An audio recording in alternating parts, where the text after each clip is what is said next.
Oke, assalamualaikum warahmatullahi wabarakatuh. Salam jumpa lagi bersama channel Rapiu.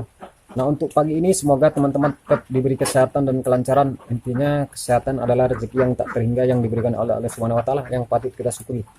Nah, untuk kali ini kita tetap sharing-sharing yaitu seputar peternakan bebek telur. Intinya nggak bosan-bosan kita berbagi ilmu dalam bidang peternakan bebek telur supaya dengan hal ini kita dapat memperoleh keberhasilan dalam ternak bebek telur. Nah, untuk kali ini kita akan bahas yang banyak diabaikan oleh para peternak pemula khususnya kita semua. Jangan mengambil resiko di saat bebek petelur itu mengalami produksi yang udah maksimal. Jadi jangan abaikan hal ini supaya produksi tetap stabil. Untuk mengetahui mari kita simak videonya.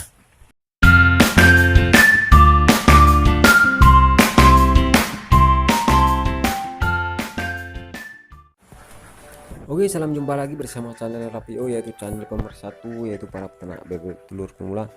Nah, untuk hari ini semoga teman-teman tetap diberi kesehatan dan kelancaran. Intinya kesehatan adalah rezeki yang tak terhingga yang diberikan oleh Allah Subhanahu wa taala, dan juga kita tetap mengucapkan selawat kepada junjungan kita Nabi besar Nabi Muhammad SAW.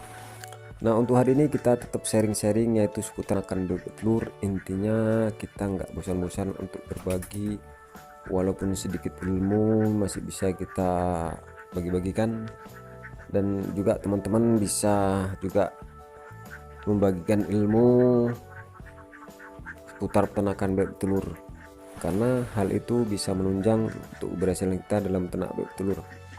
Nah, untuk kali ini kita bincang-bincang yaitu tentang khususnya kita para pemula jangan mengambil resiko dalam ternak bebek telur di saat kondisi bebek telur itu mengalami produksi yang maksimal. Intinya banyak keteledoran kita dalam beternak bebek telur itu yang menyebabkan kita mengalami drop dalam ternak bebek telur karena penurunan produksi. Jadi intinya hal itu dari pengalaman saya pun sering terjadi, saya lakukan karena posisi dasar namanya pemula kan, intinya kita maunya untung besar aja, nggak tahu nggak memikirkan resiko belakangnya.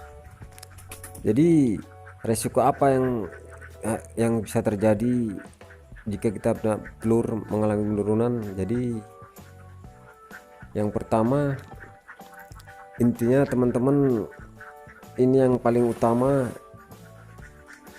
jangan pernah teman-teman mengakali masalah pakan untuk bebek telur yang sedang produksi. Jadi intinya kan pemikiran kita itu kalau bisa kita untung besar, pakannya itu sedikit.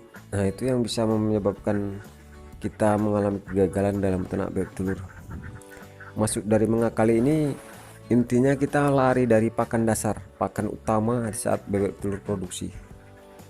Jadi misalnya kan banyak sih kita nengok-nengok kata-kata orang menggunakan fermentasi pakan. Intinya ini difermentasi. Dulu memang saya dasarnya kalau melihat peternakan bebek telur melalui kata-kata orang, oh ini difermentasi, nanti campur ini bisa maksimal. Jadi intinya itu hanya segera kata-kata yang tidak tahu kebenarannya. Oke, jadi teman-teman, masalah pakan itu teman-teman harus konsisten. Seandainya teman-teman menggunakan pakan pabrikan ataupun memang racik dia menggunakan perbandingan, yaitu konsisten saja, jangan dirubah-rubah. Yang pasti kalau dirubah pasti bebek telur itu akan drop, berhenti. Yang jelas biasanya dia 90% dia akan menurun terus. Makanya itu yang harus kita wanti-wanti dalam ternak bebek telur di saat bebek telur lagi produksi. Jadi yang kedua, intinya di saat kita berproduksi, jadi kan namanya kita manusia yang sangat kekurangan saja sifatnya kan, jadi kita berpikir ingin menambah bebek lagi. Sebetulnya itu salah besar, karena di saat bebek produksi itu nggak bisa dicampur-campur dengan bebek baru. Itu yang bisa menyebabkan kestresan pada bebek petelur, karena memang di saat bebek kita misalnya kita memelihara 100 ekor, tiba-tiba bebek itu namanya kita pemula kan berproduksi 90%, dia kan kisaran dia 90 butir. Jadi kita merasa kaget, oh iya ya betelurnya banyak, kita tambah lagi. Itu nggak boleh, intinya itu menyebabkan bebek betelur stres. Seandainya teman-teman ingin menambah bebek telur, itu memang lain kandang.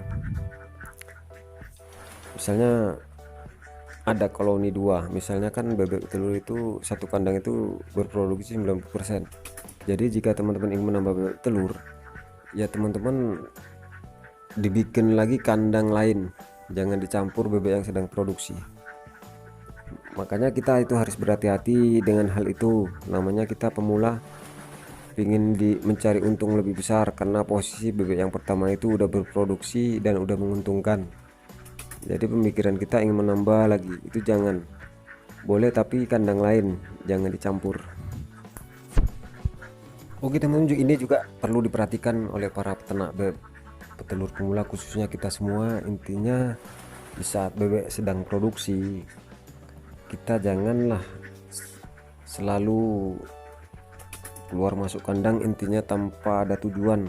Apalagi kita merombak-rombak kandang, intinya apalagi membolo atap yang menyabitkan suara keberisikan. Makanya kita dalam peternak bebek telur ini, kalau bebek sedang produksi, kita betul-betul harus hati-hati supaya bebek telur itu tetap nyaman bertelur, tetap maksimal produksinya. Makanya kita harus betul-betul waspadai hal-hal yang memang betul-betul bisa mengganggu produksi telur itu sendiri, karena kita itu harus memang disiplin dalam ternak bebek telur.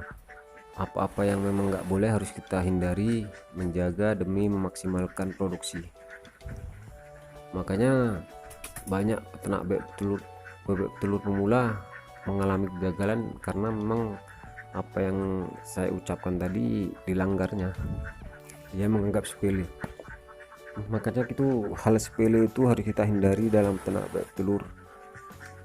Menurut kita memang nggak apa-apa, tapi bebek telur ini mempunyai naluri yang tinggi, karena posisi bebek telur ini kalau memang betul kita perhatikan, dia pun mungkin mengerti itu. Makanya jangan seenak kita, apa mau bebek kita turuti. Oke, jadi intinya ada lagi, yaitu teman-teman, kalau bisa kita untuk memberi vitamin, kalau bisa kita janganlah memberi vitamin yang nggak tahu asal usulnya, letak pabriknya. Intinya kan biasa banyak vitamin yang ada di toko-toko peternakan yang bisa kita lakukan, bisa. Intinya banyak sales-sales yang datang ke kandang. Intinya teman-teman harus betul-betul teliti betul, karena itu bisa mempengaruhi produksi bebek telur sendiri.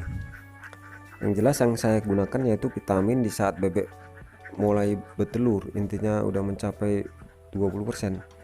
Saya biasanya menggunakan turbo ataupun ciami. Oke, jadi kesimpulan dari video ini, intinya teman-teman janganlah melakukan hal yang menanggung resiko yang menyebabkan produksi bebek telur menurun.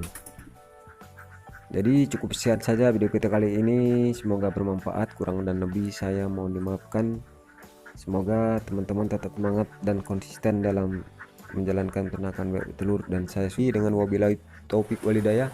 Assalamualaikum warahmatullahi wabarakatuh. Salam sehat selalu buat teman-teman.